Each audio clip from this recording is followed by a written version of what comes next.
బీజేపీని గెలిపించారు. 7 పార్లమెంట్లలో ఆనాడు 37.5% ఓట్లు తెచ్చుకున్న బీఆర్ఎస్ ఈరోజు 16.5% ఓట్లకు పడిపోయింది రాష్ట్ర వ్యాప్తంగా. అంటే దాదాపుగా 22% ఓట్లు బీఆర్ఎస్ ఓట్లు బీజేపీకి బదిలీ చేసిండ్రు. 2023 శాసనసభ ఎన్నికలలో బీజేపీకి 13% ఓట్లు వచ్చినాయి. ఈ పార్లమెంట్ ఎన్నికల్లో 35.5% ఓట్లు వచ్చినాయి. సరిగ్గా బీజేపీ ఓట్లు 22.5% పెరిగితే బీఆర్ఎస్ ఓట్లు 37.5% నుంచి 16.5%కి పడిపోయినాయి అని అంటే సరిగ్గా 21% 22% ఓట్లు బీఆర్ఎస్ వాళ్ళు బీజేపీకి బదిలీ చేసిండ్రు. తద్వారా 8 పార్లమెంటులల్లా బీజేపీ గెలిచింది.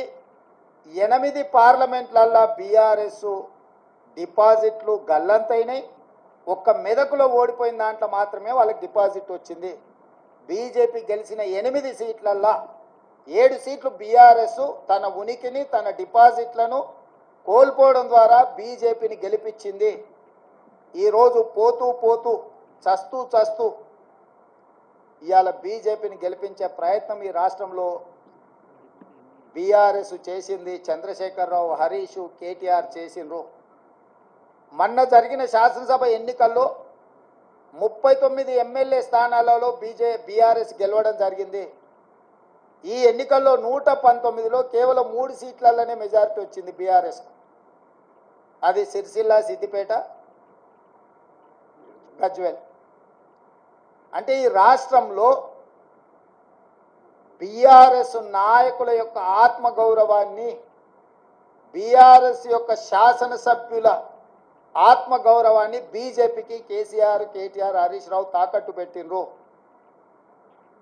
పూర్తిగా ఓట్ల బదలాయింపు, పూర్తిగా ఎన్నికల ఫలితాలను బీజేపీకి అనుకూలంగా మార్చి ఈరోజు కేసీఆర్ కుటుంబము రాజకీయ అరాచకానికి పాల్పడ్డారు.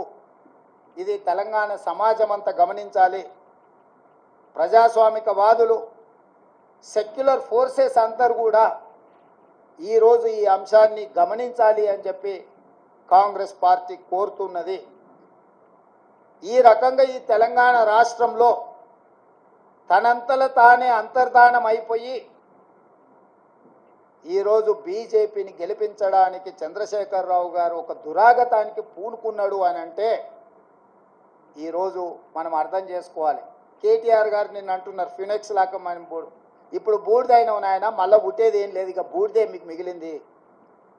ఆ బూడిద తీసుకెళ్ళి మీ బావకు మీ నాయనకి ఇద్దరికి బుయ్యి ముఖానికి సరిపోతుంది, గాడికి మీ కథ సుఖాంతం అయిపోతుంది. చరిత్రలో ఆ పార్టీ పుట్టినప్పటి నుంచి ఈ రోజు వరకు పార్లమెంటులో ప్రాతినిధ్యం లేకుండా ఉన్నది ఇది మొదటిసారి. ఇంత అచేతనావస్థలో ఇంత దుర్భరమైన పరిస్థితి బీఆర్ఎస్కు దాపురించిందంటే చంద్రశేఖరరావు గారి నాయకత్వము, కేసీఆర్ కుటుంబాన్ని ఏ రకంగా తెలంగాణ సమాజం గమనిస్తుందో వాళ్ళిద్దరు ఆలోచన చేయాలి. అందుకే ఈ 6 నెలల్లో మా పార్టీ మీద, మా ప్రభుత్వం మీద, మా నాయకత్వం మీద, మా నాయకుల మీద, ఢిల్లీలో ఉండే అధిష్టానం మీద వాళ్ళు ఎన్నో రకాల ఆరోపణలు చేశారు. ఈ ఆరోపణల నేపథ్యంలో బీఆర్ఎస్కు ఒక గుండు సున్నా ఇచ్చారు తెలంగాణ ప్రజలు. ఇప్పటికైనా చంద్రశేఖరరావు గారు, హరీష్ రావు గారు, తారక రామారావు గారు ఆలోచన చేయాలి.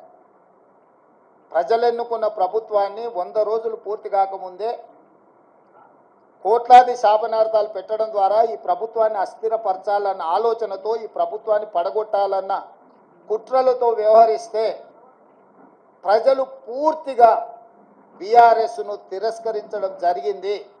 ఇప్పటికైనా ప్రధాన ప్రతిపక్ష నాయకుడిగా రాష్ట్ర అవతరణ దినోత్సవాలలో కూడా పాల్గొనకుండా ఏవో చిల్లరమల్లర కారణాలు చూపించడం ద్వారా మీరు ప్రజాస్వామిక వ్యవస్థనే అవమానించే విధంగా వ్యవహరించిన తీరు ప్రజలు గమనిస్తున్నారు. అందుకే బీఆర్ఎస్ నాయకులకు కేసీఆర్ కుటుంబానికి నేను సూచన చేస్తున్నా, మీ వ్యవహార శైలిని మార్చుకోండి. ప్రతిపక్షంగా సహేతుకమైన సలహాలు సూచనలు ఇవ్వండి. ప్రజల సమస్యలను పరిష్కరించడానికి సహకరించండి. మీ కుటుంబ స్వార్థం కోసమో, మీ పార్టీ మనుగడ కోసమో, లేకపోతే మీరు అక్రమంగా సంపాదించుకున్న ఆస్తులను కాపాడుకోవడానికో మీరు చేస్తున్న ప్రయత్నాలు ప్రజలు గమనిస్తున్నారు. కాబట్టి దయచేసి చంద్రశేఖరరావు గారు ప్రధాన ప్రతిపక్ష నాయకుడిగా మీ బాధ్యతను నిర్వహించండి. హరీష్ రావు గారు, మీరు ఆత్మహత్య చేసుకోవడం ద్వారా కాంగ్రెస్ పార్టీని ఓడించినామని మీరు అనుకుంటున్నారేమో. మీరు ఆత్మాహుతి దళాలుగా మారి కాంగ్రెస్ పార్టీని దెబ్బతీయాలన్న ఆలోచన ఏదైతే చేస్తుండ్రో, ఇది చివరికి మీ ఉనికి, మీ మనుగడ ఈ రాష్ట్రంలో, ఈ దేశంలో లేకుండా, చట్టసభలలో లేకుండా కనుమరుగైపోతారు, కాలగర్భంలో కలిసిపోతారు. ఇట్లాంటి కుట్రలను, కుతంత్రాలను తెలంగాణ సమాజం గమనిస్తుంది. గమనించవలసిందిగా నేను కోరుకుంటున్నాను తెలంగాణ రాజకీయాలలో. అదేవిధంగా కేంద్ర రాజకీయాల దగ్గరికి వస్తేనే, కేంద్రంలో 2014లో Bharatiya Janata party election manifesto మీద 10 మంది నాయకుల ఫోటోలు పెట్టి ఓట్లు అడిగినారు. 2019లో 3-4 నాయకుల ఫోటోలు పెట్టి ఓట్లు అడిగినారు. భారతీయ జనతా పార్టీ విధానం మీద, భారతీయ జనతా పార్టీ సిద్ధాంతాల మీద, భారతీయ జనతా పార్టీ ఎన్నికల మేనిఫెస్టో మీద 2014, 2019 ఎన్నికలు జరిగినాయి. ఒకసారి 2014లో 273 సీట్లు వచ్చినాయి, 2019లో 303 సీట్లు వచ్చినాయి. అంటే సంపూర్ణమైన మెజారిటీ భారతీయ జనతా పార్టీకి ఆనాడు దేశ ప్రజలు ఇవ్వడం జరిగింది. 2024 పార్లమెంట్ ఎన్నికల్లో పార్టీని పక్కన పెట్టిండ్రు, సమిష్టి నాయకత్వాన్ని పక్కన